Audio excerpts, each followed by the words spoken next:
பேரழகி ஷஹஜாத் கதை சொல்ல ஆரம்பிச்சா. முன்னொரு காலத்துல கலீபா மாமூன் அவர்கள் இந்த நாட்டை நல்லாட்சி செஞ்சு வந்தாரு. ஒரு நாள் அரண்மனை அடுத்த சோலையில உலவி வந்தாரு கலீபா மாமூன். அவர் கூட கலீபாவுடைய மந்திரி மகனான இப்ராஹிமும் போயிருந்தா. நடந்தவாறே இருந்த கலீபா இப்ராஹிமை பார்த்து, உன்னுடைய வாழ்க்கையில ஏற்பட்ட அதிசய நிகழ்ச்சிகள் ஏதேனும் இருந்தா சொல்லேன்னு கேட்டாரு. இப்ராஹிம் தன்னுடைய கதையையே சொல்ல ஆரம்பிச்சா. ஒரு நாள் நான் பொழுதுபோக்குக்காக மாலை நேரத்தில் உலவி வந்தேன். ஒரு மாளிகையிலிருந்து ஏதோ ஒரு உணவுப் பொருளுடைய வாசம் மூக்க தொலைச்சுது. அது என்ன வகை உணவாக இருக்கும்? இப்படி மணக்கிற அத்தகைய உணவை நான் கண்ணாலும் கண்டதில்லை, நாவாலும் சுவைச்சதில்லை. மனம் குழம்பிய நிலையில் அந்த மாளிகையுடைய சாரலத்துக்கு பக்கத்தில் நின்னேன். சாரலத்துடைய திரை சிலையை 2 கரங்கள் விளக்குச்சு. முகம் தெரியல, ஆனால் தந்தத்தால் செய்தது போன்ற அழகான கைகளையும் சிவந்த விரல்களை மட்டுமே என்னால் பார்க்க முடிஞ்சுது. இனிய உணவோட வாசத்தை நான் இப்போ மறந்து போனேன். அந்த பொற்கரங்களுக்கு உரியவள் எப்படி இருப்பாளோ, அவளை எப்படியும் கண்டே ஆக வேண்டும்னு தீர்மானிச்சுட்டேன். அந்த வீட்டுக்கு பக்கத்தில் ஒரு தையல்காரன் இருந்தா. அவ குடிஞ்சவாறே துணிகளை தைச்சிட்டு இருந்தா. நான் அவனுக்கு பக்கத்தில் போய் உட்கார்ந்து மெதுவாக பேச்சு கொடுத்தேன். பக்கத்து வீட்டுக்காரர் யாருங்கிறதையோ அவருடைய குணநலன்களையோ தெரிஞ்சுட்டேன். பக்கத்து வீட்டுக்காரர் இனிய சுபாவம் உடையவருங்கிறதையும், தினமும் இரவுல நண்பர்கள் பலர் அவருடைய வீட்டுக்கு வருவார்கள்னும், இரவெல்லாம் விருந்தும் இன்னிசையுமா கழிப்பாங்கன்னு அந்த தையல்காரன் என்கிட்ட சொன்னான். பொழுது சாய்ந்து இருள் பரவ ஆரம்பிச்சுது. அவளை அடக்க முடியாத நான் அங்கேயே காத்திருந்தேன். அப்ப 2 பேர் வந்து அந்த வீட்டுடைய கதவை தட்டுனாங்க. கதவு திறக்கப்பட்டதோ அவங்க உள்ள நுழைஞ்சாங்க. நானும் அவங்களோடையே உள்ள போயிட்டேன். வீட்டுக்காரர் எங்கள் 3 பேரையும் இன்முகத்தோட வரவேற்றாரு.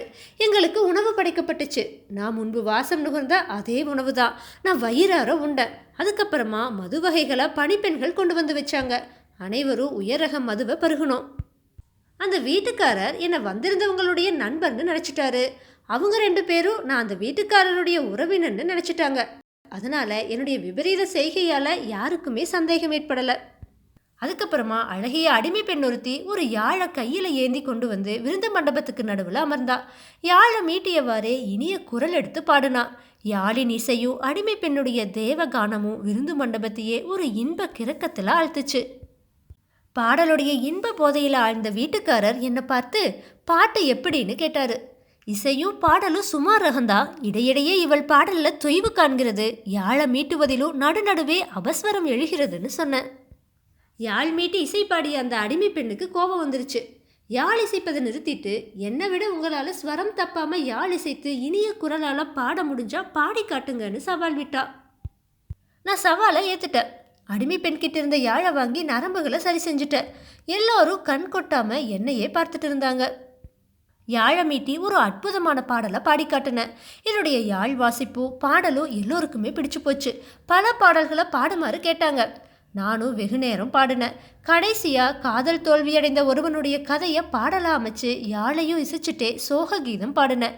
சோக கீதத்துடைய வெள்ளத்தில் ஆழ்ந்த எல்லோரும் மெய் மறந்து கண்ணீர் சிந்தினாங்க. பாடலை முடிச்ச வீட்டுக்காரர் அந்த 2 நண்பர்களையும் பார்த்து, இத்தனை அருமையாக பாடுற உங்களுடைய நண்பரை எனக்கு அறிமுகப்படுத்தவே இல்லையேன்னு கேட்டாரு. இதை கேட்டு திகைப்படைஞ்ச 2 நண்பர்களும் வீட்டுக்காரரை பார்த்து, இவரை உங்களுடைய சொந்தக்காரர்னு அல்லவா நாங்கள் நினச்சிட்டு இருந்தோன்னு சொன்னாங்க. வீட்டுக்காரர் என்னை வினயத்தோடு பார்த்து, ஐயா, தங்களை நான் யாருன்னு தெரிஞ்சுக்கலாமா? என்னுடைய வீட்டுக்கு எதுக்காக வந்தீங்கிறதையும் சொல்லலாமான்னு கேட்டாரு. இனிமே மறைச்சு பயனில்லைன்னு நினச்சேன்னா கலீபா அவர்களுடைய பிரதம மந்திரியுடைய குமாரன் இப்ராஹிம்னு சொன்னேன். என்னை யாருன்னு தெரிஞ்சிட்டதும் எல்லோருமே மகிழ்ச்சி அடைஞ்சாங்க. நீங்கள் என்னுடைய வீட்டுக்கு வருகை தந்ததுடைய காரணம் என்னன்னு வீட்டுக்காரர் என்னை பார்த்து கேட்டாரு. நானும் உண்மையை சொல்லிட்டேன். முதல்ல உங்கள் வீட்டில் சமைக்கிற உணவுடைய வாசத்தால் கவரப்பட்டேன். அதுக்கப்புறமா உங்கள் வீட்டுடைய சாரலத்துடைய திரை சிலையை விளக்குறப்ப ஒரு பெண்ணுடைய கையழகால மெய் மறந்த. இப்போ நீங்கள் கொடுத்த உணவால் நாவின்பத்தை பெற்ற.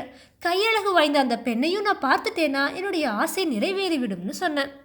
பெருந்தன்மை மிக்க அந்த வீட்டுக்காரர் தம்முடைய வீட்டில் உள்ள அத்தனை அடிமை பெண்களையும் வரவழைச்சு முழங்கை திரையை விளக்க உத்தரவிட்டாரு.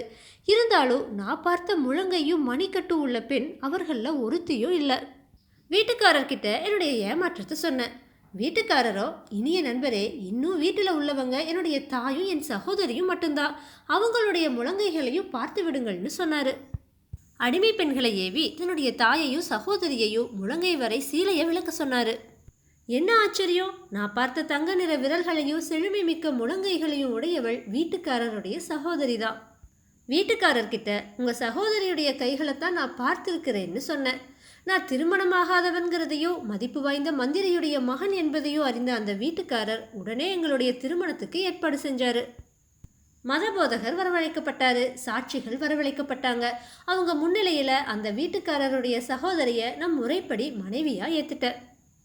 ஏராளமான வெகுமதிகளோடு மணப்பெண் என்னுடைய வீட்டுக்கு அனுப்பி வைக்கப்பட்டா. நானும் என்னுடைய மனைவியும் இன்ப வாழ்க்கை நடத்துகிறோம்.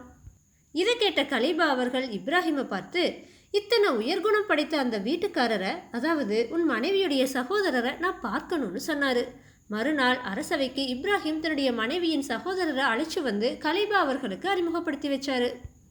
பேரருள்மிக்க அல்லாஹ் உங்களை ஆசிர்வதிப்பார்னு கலீபா அவரை வாழ்த்தி அரசவையில் ஒரு முக்கிய பதவியையும் கொடுத்து கௌரவித்தாரு.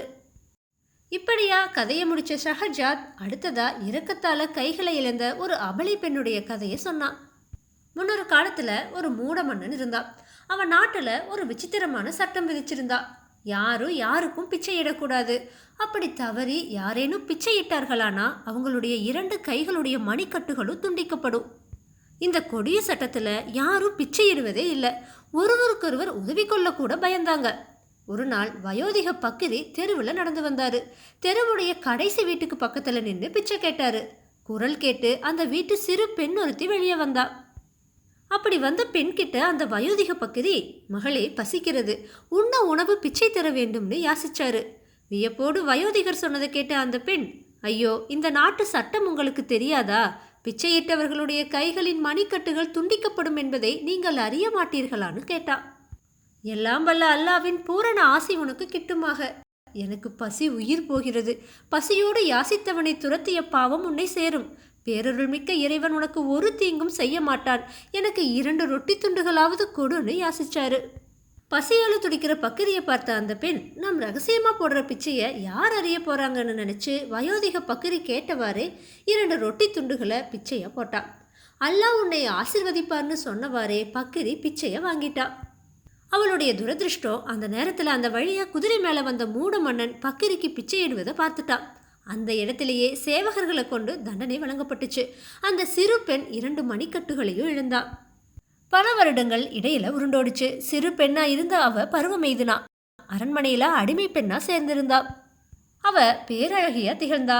அது மட்டும் இல்லாம அரண்மனை பாடகையுமா இருந்தா. மூட மன்னனுக்கு அந்த பெண்ணை மணந்து கொள்ள வேண்டும்ங்கிற இச்சை ஏற்பட்டுச்சு. எண்ணியவாறே மணந்தும் கொண்டா. இருவரும் அன்போடு வாழ்ந்தாங்க. அவங்களுக்கு ஆண் குழந்தை ஒன்றும் பிறந்துச்சு. 2 மணிக்கட்டுகளும் இழந்த முண்டி அடிமை பெண் மன்னருடைய மனைவியாகிவிட்டாளேன்னு மற்ற அடிமை பெண்களுக்கு ஒரே பொறாம. எல்லோரும் ஒன்று சேர்ந்து அவளை ஒரு விபசாரினும் நடத்தை கெட்டவள்னும் மன்னர்கிட்ட கோல் சொன்னாங்க.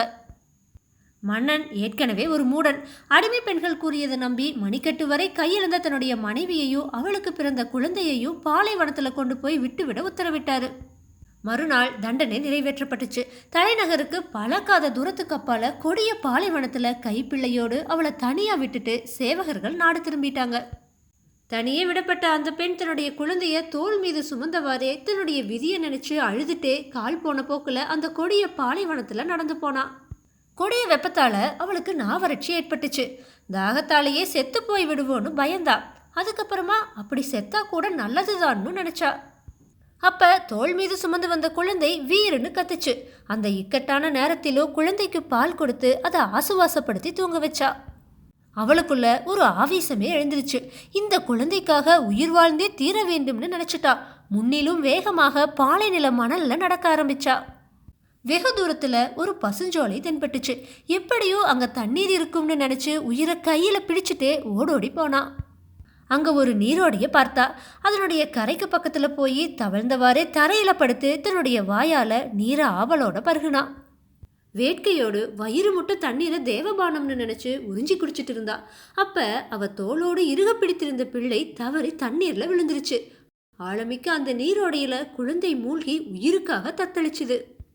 அல்லா அல்லா காப்பாத்து, என்னுடைய மகனை காப்பாத்துன்னு ஓன்னு பெருங்குரல் எடுத்து கதறினா. யாருமற்ற பாலைவனத்துல யார் வந்து குழந்தைய காப்பாத்துவாங்க? அப்ப திடீர்னு 2 மனிதர்கள் தோன்றுனாங்க. கதறவளை பார்த்து, பெண்ணே அஞ்சாதே, உன்னுடைய மகனை நாங்க காப்பாத்தி தரோன்னு சொல்லி நீரோடையில மூழ்கின அவளுடைய மகனை காப்பாத்தி தந்தாங்க. அவ நான் தழுதழுக்க அவங்களுக்கு நன்றி சொல்லி தன்னுடைய மொட்டை கைகள்னால வணங்குனா. அவளுடைய கைகளை பார்த்த அவங்க, மகளே, நீ இளவயதுல இரக்கத்தால பிச்சையிட்டு இழந்த மணிக்கட்டுகளை மீண்டும் பெறுவாயாகன்னு வாழ்த்துனாங்க. அந்த பெண் 2 மணிக்கட்டுகளையும் திரும்ப பெற்றா. திடீர்னு அந்த மனிதர்கள் இருவரும் மறைந்து போனாங்க. அசரீரியா வார்த்தைகள் கேட்டுச்சு. மகளே, நாங்க தேவதூதர்கள். உன்னை பரிசோதிக்கவே முன்னர் பக்கிரியா வந்து யாசிச்சோம். நீ அளித்த ரொட்டி துண்டுக்காக மணிக்கட்டுகளை இழந்த. இங்கேயே இரு, மனம் மாறிய மன்னன் உன்னை அழைத்து செல்ல இங்க வருவான்னு ஒழிச்சுது. இறைவனோட திருநாமங்களை ஓதியவாறே அசரீரி வாக்குப்படியே அந்த நீரோடைக்கு பக்கத்திலேயே அவ காத்திருந்தா. மனம் திருந்திய மன்னன் பரிவாரங்களோடு தன்னுடைய மனைவியை தேடி அலைஞ்சு கடைசியா நீரோடைக்கு பக்கத்துல பார்த்தா. தன்னுடைய மனைவி குழந்தையுடனும் வெட்டுண்ட கையில்லாம அழகிய புதிய கைகளுடனும் இருப்பதை பார்த்து வியப்படைஞ்சா. நடந்த விவரங்களை அவன் சொன்னான். மன்னன் தான் இதுவரை பிச்சையிடக்கூடாதுன்னு மதியீனமா நடந்து கொண்டதற்காக வருந்தினான். மனைவியை அழைச்சிட்டு அரண்மனைக்கு போனான். மறுநாள் நாட்டில் உள்ள ஏழை எளியவர்களை எல்லாம் அரண்மனைக்கு அழைத்து வந்து தன்னுடைய கைகளாலேயே அவர்களுக்கெல்லாம் உணவு பரிமாறினான். பேரருள் மிக்க இறைவன் கொடிய மனத்தினையும் மாற்றி இரக்க சுபாவமுடையவனாக ஆக்கிவிட்டான்னு கதையை சொல்லி முடிச்சா பேரழகி ஷஹர்ஜாத்.